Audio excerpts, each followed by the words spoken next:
Showbiz তারকারা যেমন পর্দায় নজর কাড়েন, তেমনি অনেকেই কাজ করেন সমাজের সুবিধাবঞ্চিত মানুষদের নিয়ে। তবে রাস্তায় ঘুরে বেড়ানো পশু পাখিদের জন্য আমাদের সচেতনতা এখনো খুবই সীমিত। আর সেই জায়গা থেকেই ব্যতিক্রমী উদাহরণ গড়েছেন ঢালিউডের নিলয় আলমগীর ও তানিয়া বৃষ্টি। পথের কুকুর বিড়ালদের আমরা অনেকেই ভয় পাই, কেউ কেউ আবার পিটিয়ে দূরে সরিয়ে দেয়। অথচ এই প্রাণীগুলো আমাদের পরিবেশের অংশ। আর যদি সময় মতো টিকা বা ভ্যাকসিন দেওয়া হয় তবে তারা কারো ক্ষতি করে না, এমনটাই মনে করেন অভিনেতা নিলয় আলমগীর। প্রাণী প্রেমটা আমার মধ্যে না, সবার মধ্যে আছে। হয়তো অনেকের মধ্যে এই ব্যাপারটা জাগ্রত হয় নাই, অনেক হয়তো ভাবে না রাস্তার কুকুর বিড়ালদের জন্য। একটা মানুষের ক্ষুধা লাগলে, তার শরীর খারাপ হলে, অসুস্থ হলে, অ্যাক্সিডেন্ট হলে সে বলতে পারে, কিন্তু একটা কুকুর বা বিড়াল তো সেটা বলতে পারবে না।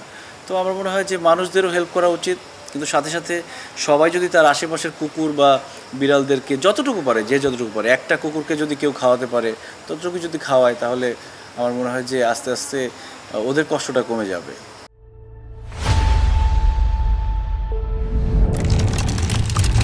অন্যদিকে এক সময় যারা এই প্রাণীদের ভয় পেতেন, আজ তারাই হয়ে উঠেছেন তাদের বন্ধু। ঠিক যেমনটা ঘটেছে অভিনেত্রী তানিয়া বৃষ্টির জীবনে।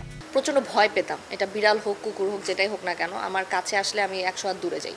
মানে খাওয়াবো তো দূরের কথা, ওদের সাথে কোনো ধরনের কিছুতে আমি ছিলাম না। বাট একটা সময় যেটা হয়েছে যে একটু একটু আদর করা বা একটু ধরা, দেখলাম যে না, ধরতে গেলেই কামড় মারছে, ব্যাপারটা তা না। তো ওই জিনিসটা একটু একটু করতে করতে করতে করতে আসলে ভিতরে একদম এমনভাবে গেঁথে গেছে এখন যে আমার গাড়ির মধ্যে সবসময় ওদের জন্য খাবার থাকে, আমি দুনিয়ার যেখানেই যাই না কেন। ভালোবাসাটা, ওদের প্রতি ভালোবাসাটা এমন পর্যায়ে চলে গেছে যে এখন আসলে আমরা চাই, খুবই চাই যে আমরা এমন কোনো একটা সংস্থা করব বা এমন কোনো একটা শেল্টার হোম বানাবো ইন্টারন্যাশনালি, যেটা বাইরে থেকে হয়তো আমাদের কাছে ফান্ডও আসবে। আমরা আসলে বাংলাদেশের প্রত্যেকটা প্রাণী যাতে ভালো থাকে ওই স্বপ্নটা এখন দেখি। সো ইনশাল্লাহ এটা আমাদের প্রসেসে আছে, আমরা চেষ্টা করব এটা করার। এই তারকারা দেখিয়ে দিয়েছেন কুকুর বিড়ালদের ভয় নয়, দরকার সহানুভূতি। ডাস্টবিনে না ফেলে অবশিষ্ট খাবার যদি আমরা রাস্তায় পশুদের জন্য রেখে দেই, তাহলে গড়ে উঠবে মানবিকতা আর ভালোবাসায় ভরা একটি সমাজ। সাইমা ফেরদৌসি, কালের কণ্ঠ।